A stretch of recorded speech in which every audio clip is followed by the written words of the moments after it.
Update ho tayo mula sa Philippine Drug Enforcement Agency. Tinanggi ho nitong nagkaroon ng pag-recycle nitong mga drogang nakukumpiska. May mga development na nakuha po dyan si Bombo Jovino Galang.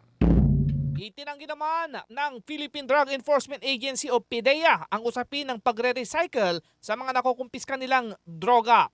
Ayon kay Attorney Joseph Frederick Calulot, ang PDEA spokesperson, na kapag nakakaroon ng kautusan ang korte ay kanila itong sinusunog at dinidispose ng maayos.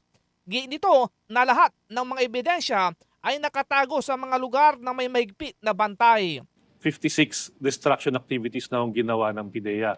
Since PDEA is the lead agency when it comes to dangerous drugs, yung mga naisurrender po sa atin, yung mga na-seals po ng other law enforcement agencies, at saka yung mga nakumpiska na rin ng PDEA, yan ho ay sinisira ho natin. Nagkaroon ho tayo ng 56 destruction activities. Ang value po niyan, that's around 73.99 billion pesos. We compared that also with the last administration. 52 destruction activities lang ho yung naisagawa noon. That's for the 6-year term na ho noon. And ang value po niyan, that's around 81.76 billion pesos. So, kalahati pa lang ho yung termino ng ating Pangulo, malalampasan na ho natin yung value ng nasira ng nakaraang administrasyon. Patuloy din ang panghikayat nito sa publiko na agad isumbong sa kanilang opisina ang anumang illegal na droga na kanila naman agad natutugunan. Tuloy-tuloy pa naman ho yung ating partnership with other agencies like the Bureau of Customs. So lalo natin pinalakas yung ating units. Kaya napapabalitaan natin na may mga nasasapat ho dyan sa ating mga airports.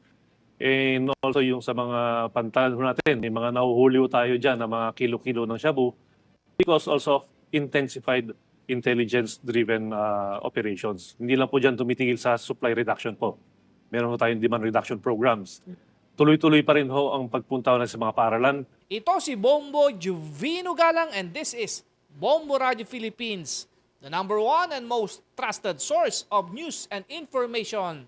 Basta Radio Bombo! For the most trusted source of news and information, visit our website at www.bomboradio.com. Follow us on Bombo Radio mobile app, Facebook, YouTube, TikTok, and X, formerly Twitter. Like, share, and stay connected. Anytime, anywhere.